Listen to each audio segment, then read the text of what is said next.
नमस्कार. बघा आपल्याला आज चकली करायची मस्त. त्यासाठी मी तांदूळ घेतलेले आहेत. आता तांदूळ आहे ना स्वच्छ धुवून मी वाळवून घेतलेले मस्त 2-3 पाण्याने धुवून आणि वाळवलेले आहेत. आणि हे कुपांचे तांदूळ आहेत, रेशनचे. तुम्हाला दिसत असेल मस्त असे पांढरे, मस्त कडक ऊन होतं, छान वाळवले. तर हे 1 किलो तांदूळ आहेत. बघा 1 किलो तांदूळ घेतलेले आहेत. मी इकडे डाळी पण घेतलेल्या आहेत. आता 1 किलो तांदूळ म्हटल्यानंतर मी 400 ग्रॅम हरभऱ्याची डाळ घेतलेली आहे. 1 किलोला 400 ग्रॅम हरभऱ्याची डाळ. हरभऱ्याची डाळ पण आमची घरचीच आहे. बघा आम्ही डाळी विकत नाही आणत, हे घरीच असतं आमच्या, त्याच्यामुळे मी घरीच केलेली ही डाळ. तर 400 ग्रॅम हरभऱ्याची डाळ आहे आणि 200 ग्रॅम मुगाची डाळ आहे. मुगाची डाळ पण आमची घरचीच आहे. बघा तुम्हाला दिसत असेल टरफले वगैरे सगळं घरीच केलेले आहेत. मुगाची डाळ, हरभऱ्याची डाळ, मुगाची डाळ हे आम्ही जात्यावर घरी भरडलेले आहेत. इकडे उडदाची डाळ आहे. बघा ही आता हे 400 ग्रॅम झालं. हे 200 ग्रॅम मुगाची डाळ आणि 100 ग्रॅम उडीद डाळ असं मिश्रण घेतलेलं आहे मी. आणि 1 किलो तांदूळ. तर हे सगळं आपल्याला तर मस्त भाजायचं आहे. डाळी सगळं धुवून घेतलेलं आहे मी, स्वच्छ धुवून आणि वाळून घेतलेलं आहे. तर आपण आता वरती कढई ठेवू आणि मस्त यांना भाजून घेऊ. ते आपण आता कढई ठेवलेली आहे. आता मी पितळाची कढई ठेवलेली आहे. पितळाची कढई कारण का लगेच तापते, त्याच्यामुळे आपल्याला गॅस थोडासा कमी ठेवायचा. अगोदर आपण तांदूळ भाजून घेऊ. आता एवढे पण मी 1 किलो तांदूळ कढईमध्ये टाकलेले, कारण का कढई मोठी आहे त्याच्यामध्ये बसतात. आणि मस्त असं आपल्याला बारीक गॅसवर मस्त याला छानसं असं लालसर भाजून घ्यायचं. जाळायचं तर बिलकुल नाही, फक्त असं मस्त कलर चेंज होईपर्यंत आपल्याला याला मस्त असं भाजून घ्यायचं. एकच नंबर चकली होते बघा, एकदम खुसखुशीत आणि एकदम सोपी आणि एकदम सिंपल आहे. बघा ही जास्त झंझट पण नाही, जास्त तेलकट होत नाही जास्त ही चकली. आणि याला आपल्याला सारखं हलवत राहायचं. बघा एकदम मस्त असं. आणि मी एकदम तुम्हाला साध्या पद्धतीने सांगितले, कारण का भरपूर दिवस टिकते. तुमचे 1-2 महिने पण चकली घरात राहू द्या, काहीच होत नाही. बघा या चकलीला तुम्हाला मी चकलीची रेसिपी पण दावणार आहे. आता हे आपल्याला असं मस्त भाजून घ्यायचंय. ही बघा आता आपली अशी सोनेरी थोडा कलर झालेला आहे. बघा तांदळाचा तुम्हाला दिसत असेल असं थोडासा कलर झालेला आहे सोनेरी सारखा. तर याला जवळजवळ 5-6 मिनिटं असं बारीक गॅसवर मध्यम आचेवर याला मस्त असं हलवीत राहिलेले, मस्त भाजून घेतलेले. बघा असं दिसू शकतो तुम्हाला सोनेरी कलर, पाहू शकता. आता हे आपले व्यवस्थित भाजले गेलेले आहेत. आपण हे काढून घेऊ.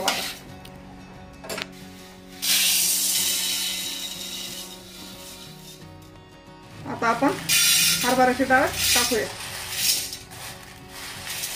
आपल्याला हरभऱ्याची डाळ पण अशी मस्त सोनेरी कलरची भाजून घ्यायची, म्हणजे चकली ना एकच नंबर लागते. बघा एकदम खरपूस आणि खुसखुशीत लागते मस्त.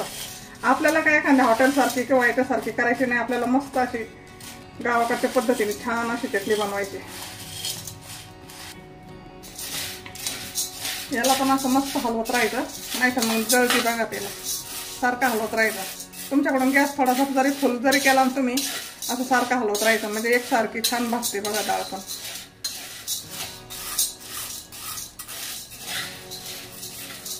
हरभऱ्याची डाळ आहे ना आमची घरची आहे. हरभरे भिजवले आणि मग जात्यावर आपण असे भरडलेले आहेत. बघा त्याच्यामुळे ही घरची डाळ आहे. आम्ही कधी डाळी विकतच्या घेतच नाही, कारण का मुगाची झाली, हरभऱ्याची झाली, सर्व काही घरचं असतं. बघा हे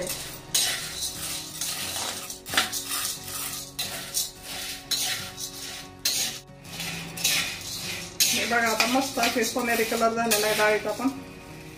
बघा जाळायची पण नाही, अशी चांगली भाजायची एकदम मस्त.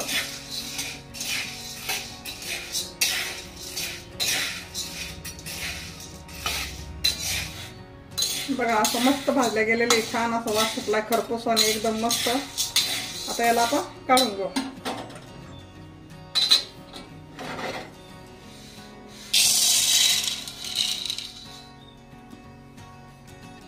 आता आपण मुगाची डाळ टाकून घेऊ. कारण आमच्या घरात आहे ना गोड नाही जास्त लय आवडत, पण चकली आणि चिवडा 1-2 महिने जरी घरात टिकलं ना त्याला काही नाही होत, काहीच होत नाही. कवर राहू द्या तुमच्या घरामध्ये. याला पण असं मस्त आपल्याला असं खरपूस आणि भाजून घ्यायचं एकदम छान. बघा काय अशी भराडली ना, काय डोळ राहिले त्याच्यात, मुगाचे टरफले राहिलेले आहेत. तरी बऱ्यापैकी निसलेले आहेत, पण थोडे राहिलेले आहेत. मुगाच्या डाळीचं वरण पण खूप छान होतं बरं का, घरच्या डाळीचं एकदम 1 नंबर लागतं. बघा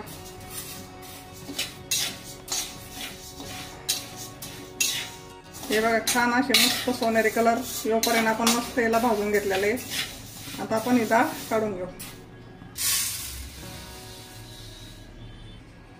आता आपण उडदाची डाळ टाकू. याला पण असं मस्त हलवून घ्यायचं. सर्व डाळी मी अशा धुवून घेतलेल्या आहेत, मस्त वाळवल्यात आणि धुवून घेतलेल्या आहेत. तसेच टाकायच्या नाही कारण का त्याला खूप पावडर असते. धुवूनच घ्यायच्या डाळी आणि मगच भाजायच्या बघा वाळून. याला असं मस्त आपल्याला याला पण छान असं भाजून घ्यायचं. या डाळीला पण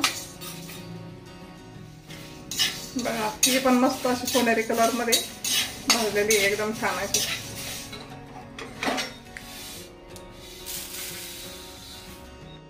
हे पोहे आहेत बघा, आपण 2 चमचे पोहे घेतलेले आहेत. 2 चमचे टाकायचे बघा. 2 चमचे पोहे घेतले. त्याला पण आपल्याला असं मस्त थोडस हलक्या याच्यावर भाजून घ्यायचे, असे हलके थोडेसे.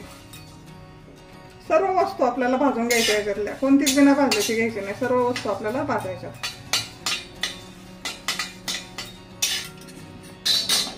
बघा पोह्याला पण आपण आता हलकस भाजून घेतलेलं आहे. 2 चमचे धने येतात. याला पण आपल्याला एकदम हलकस भाजून घ्यायचं, एकदम हलकस.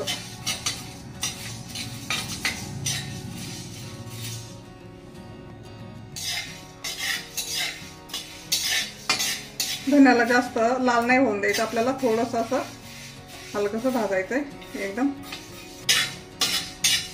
झालेत आपले धने. याला पण आपल्याला काढून घ्यायचं.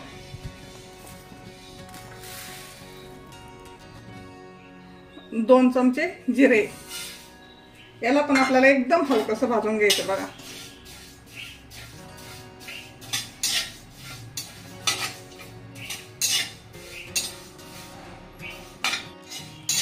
हे बघा असं मस्त असं गरम कढईमध्ये छानसे भाजले गेलेले जिरे. गॅस बंद केलाय आपण आता आणि हे जिऱ्यांना पण आपण काढून घेऊया.